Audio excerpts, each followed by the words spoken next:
Muchas gracias, pastor. Sin lugar a dudas, el Espíritu del Señor hablará a nuestras mentes y a nuestros corazones en esta mañana, porque cuando Dios habla no depende tanto del que habla, sino del que escucha, y para que puedas escuchar la voz de Dios en esta mañana dependerá de tu humildad y tu disposición para recibir lo que Él tiene para decirte. Vamos a abrir nuestras Biblias en Apocalipsis capítulo 7. Apocalipsis capítulo 7 es un paréntesis entre el sexto y el séptimo sello. Recordemos que Juan está exiliado en la isla de Patmos por orden del emperador romano Domiciano. El historiador del primer siglo, Tertuliano, dice que Juan fue arrojado a una olla de aceite hirviente y salió de allí ileso. Luego va a comentar acerca de esto Jerónimo, unos siglos después, y Elena de White, en Hechos de los Apóstoles, en la página 444, hace alusión a este hecho y nos cabe la pregunta que es la siguiente. ¿Dios lo salvó a Juan de la olla de aceite hirviente? No, no lo salvó de la olla de aceite hirviente, lo salvó en medio de la olla de aceite hirviente. Es decir, Dios, primera lección espiritual que podemos extraer para nuestras vidas en esta mañana. Dios no te salva del problema o de los problemas, te salva en medio de los problemas. Es decir, al igual que los jóvenes hebreos casi 600 años antes que fueron al horno de fuego y Dios los salvó en medio del horno de fuego, Juan, un anciano, cerca del año ya 96, va a la olla de aceite hirviente. Algunas lecciones espirituales, ya sea que fueses un joven o una persona de edad, ya un anciano quizás, podés tener problemas, dificultades, adversidades y contrariedades en tu vida, pero Dios actúa milagrosa y sobrenaturalmente para salvarte y para obrar, como bien decía recién, milagrosamente para salvarte en medio de las circunstancias. Vamos a leer algunos textos de Apocalipsis capítulo 7, del versículo 1 en adelante, dice de la siguiente manera: Después de esto vi a 4 ángeles en pie sobre los 4 ángulos de la tierra, que detenían los 4 vientos de la tierra, para que no soplase viento alguno sobre la tierra, ni sobre el mar, ni sobre ningún árbol.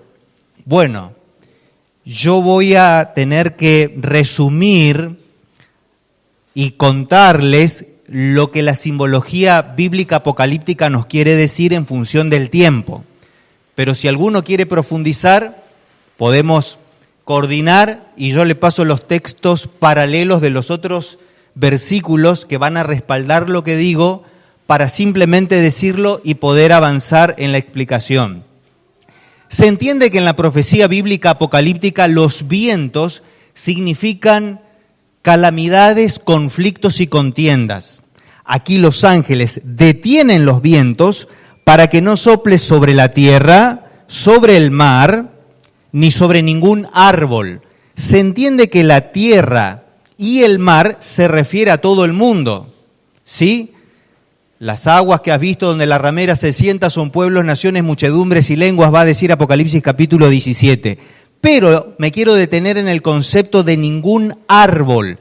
¿Qué son los árboles en la profecía bíblica? ¿Se acuerdan el Salmos capítulo 1 ustedes que dice: el que medita en la ley de Jehová será como árbol plantado junto a aguas de corrientes que da su fruto a su tiempo y su hoja no cae y todo lo que hace prosperará? Es decir, que los ángeles detienen los vientos, conflictos, contiendas y calamidades para que no sople sobre la tierra, el mar, ni sobre ningún árbol. ¿Quiénes son los árboles?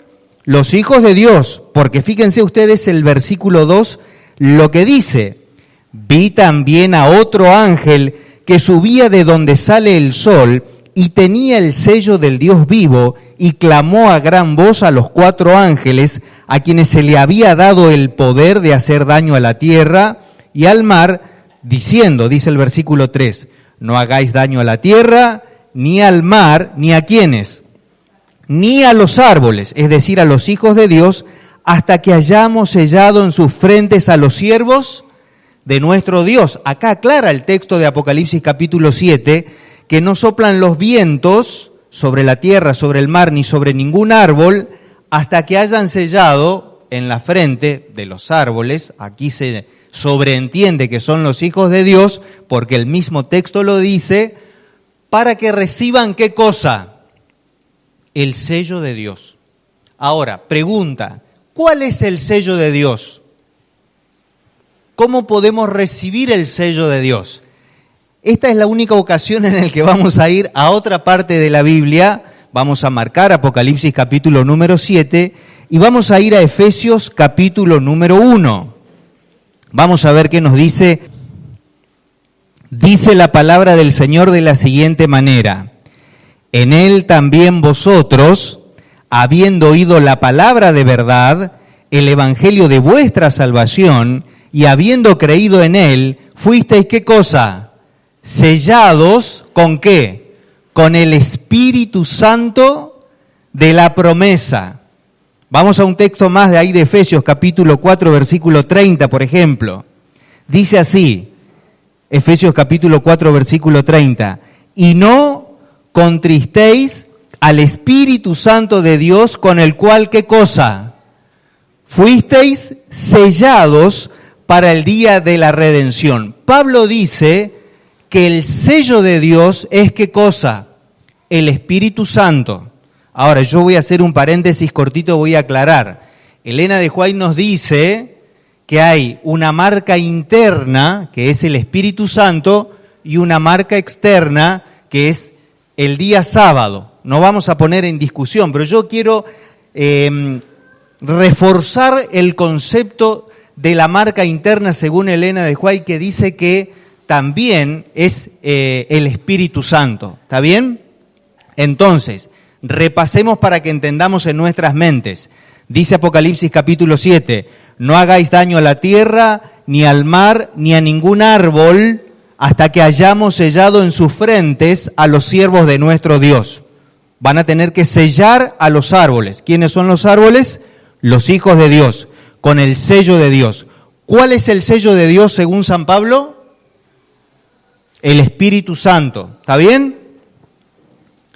Una vez estaba acá yo trabajé los 5 años que estuve en la radio de la universidad, y vino un pastor ya ancianito, y yo estaba con una aflicción muy grande dentro de mí por algunas cuestiones personales, y llega el pastor y yo me pregunté cómo subió la escalera de la radio, y cuando estaba ahí en la mesa de operación y de locución, se acerca y me va a decir algo y se va. Y yo me quedo medio sorprendido, ¿cómo subió y para qué vino hasta acá, no? Y se da vuelta y se va con su bastoncito para atrás, y yo lo persigo y le digo, pastor, y él yéndose levantó la mano y dijo, Romanos 8:14. ¿Qué hice? Me fui directamente a Romanos 8:14. Dice, los que son de Dios serán guiados por el Espíritu de Dios. Y Jesús le dijo a una mujer samaritana, llegará el tiempo cuando los verdaderos adoradores adorarán al Padre en espíritu y en verdad, porque a tales adoradores busca Dios que le adoren. Entonces, el Espíritu Santo nos guía a toda la verdad. Ahora, pregunto lo siguiente, si en el tiempo del fin, porque acá el paréntesis es entre el sexto y el séptimo sello. El séptimo sello ya es la venida de Jesús. Luego de esto ya viene Jesús. Entonces, los ángeles detienen los vientos para que no sople viento alguno hasta que hayan sellado en sus frentes a los siervos de Dios. Si nosotros sabemos, según lo que leímos, que el sello de Dios en este sentido es el Espíritu Santo, ¿cómo recibo el Espíritu Santo? Hechos capítulo 2, versículo 38. Vamos a buscar Hechos capítulo 2, versículo 38.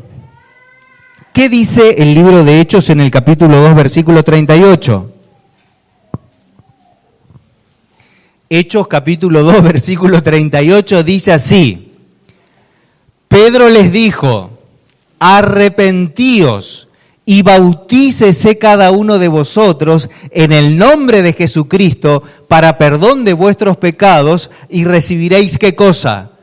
El don del Espíritu Santo. Ahora, fíjense qué lindo que Apocalipsis es evangelístico. Dice así, repaso nuevamente rapidito: no hagáis daño a la tierra, ni al mar, ni a ningún árbol, los árboles, los hijos de Dios, hasta que hayamos sellado en sus frentes a los siervos de nuestro Dios. Ahora, dice San Pablo, no contristéis al Espíritu Santo de Dios, con el cual fuisteis sellados para el día de la redención. Es decir, que el sello de Dios, según San Pablo, es el Espíritu Santo. Ahora, ¿cómo recibo el Espíritu Santo? Dice el texto de Hechos de los Apóstoles. Pedro les dijo, arrepentíos y bautícese cada uno de vosotros en el nombre de Jesucristo para perdón de los pecados y recibiréis el don del Espíritu Santo. El Espíritu Santo se recibe en el momento del bautismo. ¿Cuántos de ustedes ya fueron bautizados por inmersión según nos mandan las Sagradas Escrituras? Muy bien, ya recibieron el sello de Dios para el día de la redención, para el día de la salvación, para estar listos para la segunda venida de nuestro Señor Jesucristo. Ahora, ¿hay alguno que todavía no fue bautizado? Necesita recibir el sello de Dios, el Espíritu Santo, para que pueda estar preparado y listo para el momento de la redención. De aquí, el séptimo sello ya es la segunda venida de nuestro Señor Jesucristo. Entonces, vivimos en este contexto y en este tiempo. Ahora, hay algo importante acá. Dice el versículo volvamos a Apocalipsis capítulo 7, ya resuelto esto, que dice el versículo 4 de la siguiente manera. Apocalipsis capítulo 7, versículo 4 dice, y oí el número de los sellados. ¿Cuántos sellados había? 144.000 sellados de todas las tribus de los hijos de Israel. Pregunta de examen, ¿cuántos son los 144.000? Recuerden ustedes que nosotros estamos en el contexto de un libro con mucha simbología. Y yo tengo muchos argumentos para presentarles, pero le voy a presentar solo uno en esta mañana en función del tiempo, que es el siguiente. Dice Juan de la siguiente forma, dice, y oí el número de los sellados.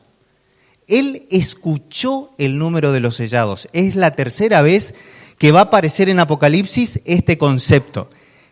En la primera ocasión aparece en Apocalipsis capítulo 1. Ustedes recuerdan Apocalipsis capítulo número 1 que dice así, y oí detrás de mí una voz como de trompeta que hablaba. ¿Se acuerdan? Yo lo voy a citar de memoria, pero lo pueden buscar en Apocalipsis capítulo 1. Dice Juan así, y oí detrás, yo estaba en el Espíritu en el día del Señor. De paso hago un paréntesis pequeño. Juan estaba en el Espíritu en el día del Señor. Según Sofonías, el día del Señor hace alusión a la venida. Cuando nosotros interpretamos teológicamente lo que significa el día del Señor, hace referencia a la venida de Jesús. Y estaba en el día sábado, Juan.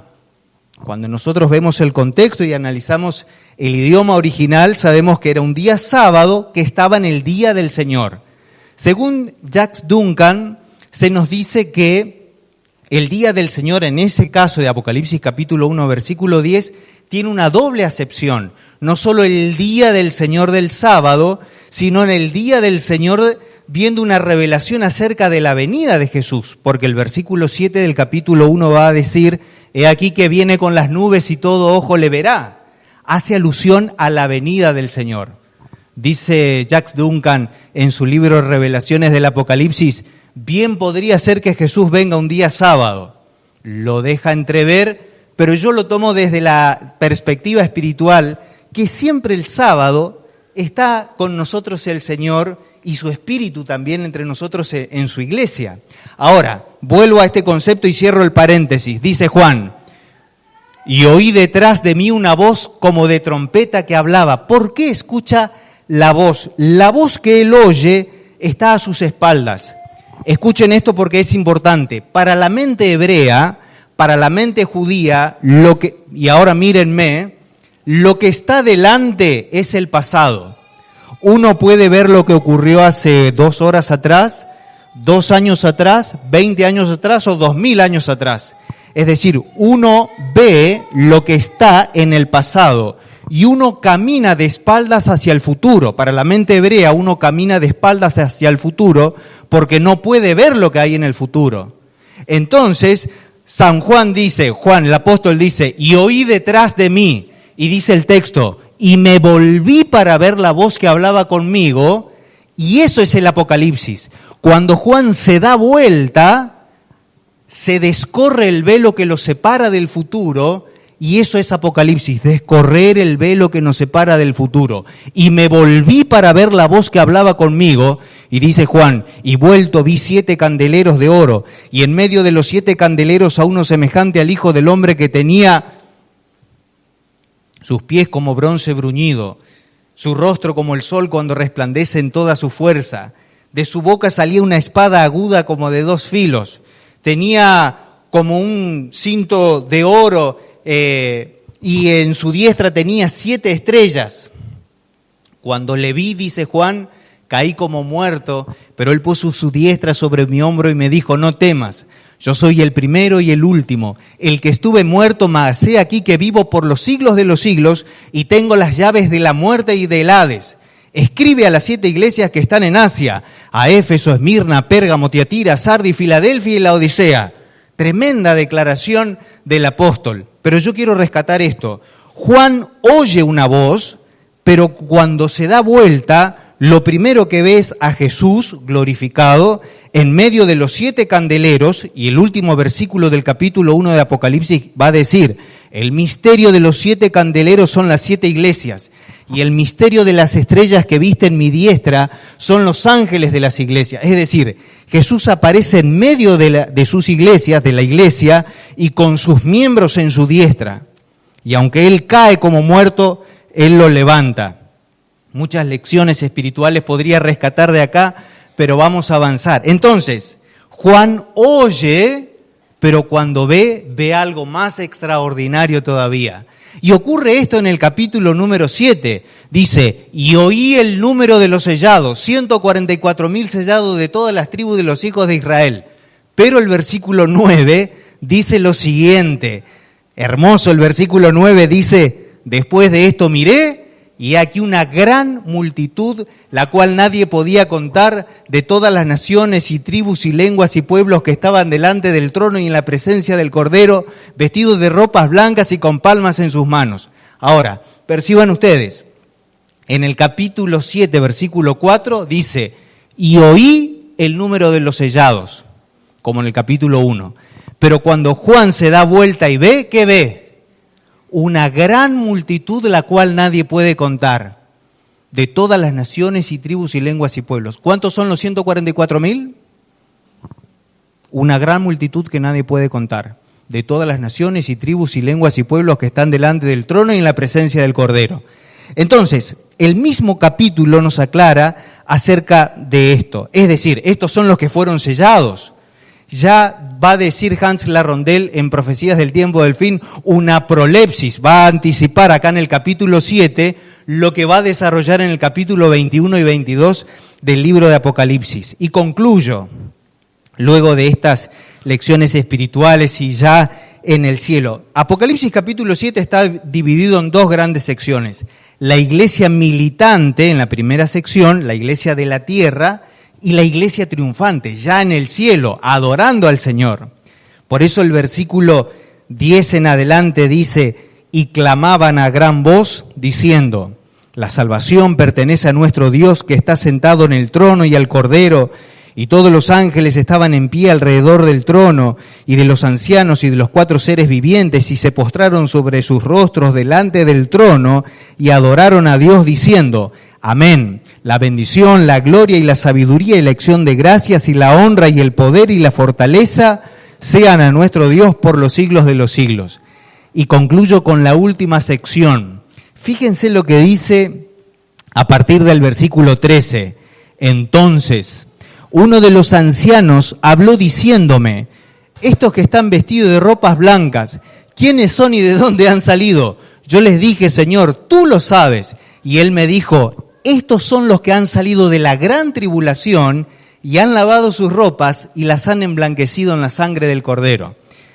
Les grafico rápidamente la escena celestial. Está el trono, los 4 seres vivientes, los 24 ancianos, una multitud de millares de ángeles, los redimidos, y Juan está adorando ahí. Y uno de los ancianos, esta es una representación que yo mismo me hago, están adorando y uno de los ancianos al lado de Juan le pregunta, estos que están vestidos de ropas blancas, ¿quiénes son y de dónde han salido? Y Juan le dice, Señor, tú lo sabes. Y él me dijo, estos son los que han salido de la gran tribulación. ¿Qué es la gran tribulación? Bueno, vamos a desarrollar en un próximo sermón, en función del tiempo. Pero quiero decirles esto, lo siguiente. No sé si ustedes vieron la película La Pasión de Cristo de Mel Gibson. Una película tremenda. Dicen que va a salir la segunda parte ahora, luego ya de la resurrección de Jesús, pero la Pasión trata justamente acerca de la Pasión.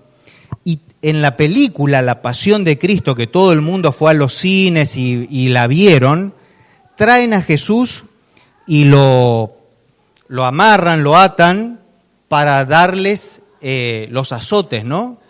En la película había una mesa con un verdugo y varios instrumentos de tortura sobre la mesa. Y uno de los verdugos agarra primero una vara, sopesa y viene con fuerza y pega con la vara en la espalda de Jesús, ¿no? Y duele, pero no le gusta ese instrumento de tortura al verdugo, así que tira sobre la mesa y agarra otro instrumento de tortura. Un cabo forrado con cuero, con 3 trenzas, y en cada trenza una bolilla de metal, y las bolillas tenían cuñas metálicas. Entonces en la película, él agarra la vara y pega con fuerza sobre la mesa, y cuando pega sobre la mesa, las bolillas esas con cuñas se incrustan sobre la mesa, y él hace fuerza para quitar, porque esas cuñitas se clavan a la mesa. Ese instrumento de tortura se llama tribulo, porque tiene 3 bolillas con esas cuñitas. Entonces viene el verdugo y con furia y con fuerza pega el primer azote con el tribulo, ¿no? Y la correa trenzada abraza parte de la espalda y queda incrustada en la costilla, otra por un costado y la tercera en esta parte, y él tiene que hacer fuerza para quitar. Y cuando quita, desastilla parte de la costilla, de la piel, y salta sangre, y el verdugo que está sentado dice 1, y el verdugo viene con fuerza otra vez y pega otro tribulazo, y la correa abraza otra parte de la espalda de Jesús, y quedan incrustadas esas bolillas, y él hace fuerza para quitar, y cuando quita, salta parte de la piel, de huesos y de sangre sobre el rostro del verdugo, y el verdugo que está sentado dice 2, y nuevamente viene con furia, con fuerza y con odio, y pega el tercer tribulazo, y recién era el tercero, y faltaban todavía otros hasta llegar al 40 menos 1, que era el azote de la muerte. Y aquí extraigo una lección espiritual para nosotros. Nosotros podemos estar atados a las circunstancias de la vida y el enemigo viene con furia y nos pega un tribulazo y tenemos un problema de salud. Y duele, lastima, hiere y sentimos que no podemos más. Pero el enemigo no se conforma con eso y viene y pega un segundo tribulazo que nos lastima, que nos hiere, que nos duele y que nos quiebra y tenemos un problema económico. Pero no contento con eso, viene con furia nuevamente y nos pega otro tribulazo. Tenemos un problema laboral, espiritual, económico, familiar, y nos duele, y nos quiebra, y nos debilita. Yo no sé cuál es la situación o el tribulazo, los tribulazos que podés estar recibiendo o que has recibido y que todavía te duelen y quizás lastimado o lastimada. Estás tambaleante, dubitativo, con aflicción, con tristeza, con desesperanza en tu vida. Pero sí quiero decirte, según los comentadores, de aquí en adelante cita el Salmo 23, Apocalipsis capítulo 7, dice del versículo 15 en adelante: por esto están delante del trono de Dios y le sirven de día y noche en su templo, y el que está sentado sobre el trono extenderá su tabernáculo sobre ellos. Y aquí viene la promesa y la cita del Salmo 23. Ya no tendrán hambre ni sed, y el sol ya no caerá más sobre ellos ni calor alguno, porque el Cordero que está en medio del trono los pastoreará y los guiará a fuentes de aguas de vida, y Dios enjugará toda lágrima de los ojos de ellos. Cuando Juan está delante del trono de Dios adorando y pregunta: estos que están vestidos de ropas blancas, ¿quiénes son y de dónde han salido? Yo les dije: Señor, tú lo sabes. Y él me dijo: estos son los que han salido de la gran tribulación y han lavado sus ropas y las han emblanquecido en la sangre del Cordero. Nosotros estamos pronto a la segunda venida de nuestro Señor Jesús.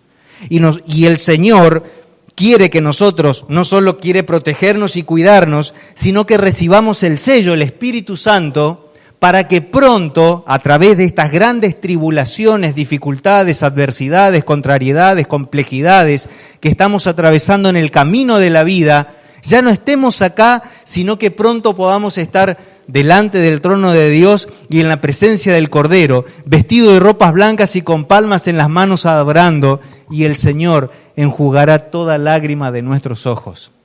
Yo quiero que podamos fortalecernos y animarnos en esta esperanza.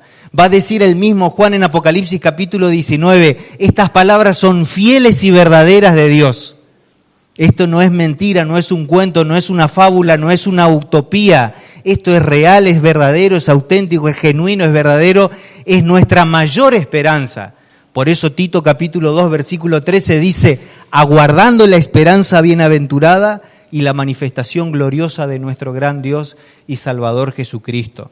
Así que yo creo que es oportuno que cada uno de nosotros pueda reconsagrarse al Señor, entregarle nuestras cargas y tribulaciones, nuestras aflicciones y tristezas, nuestras incertidumbres y nuestros desconciertos, y que Él pueda operar por medio del poder del Espíritu Santo para que se avive en nosotros y en la iglesia el fuego y el don del Espíritu Santo para estar listos para cuando el Señor venga.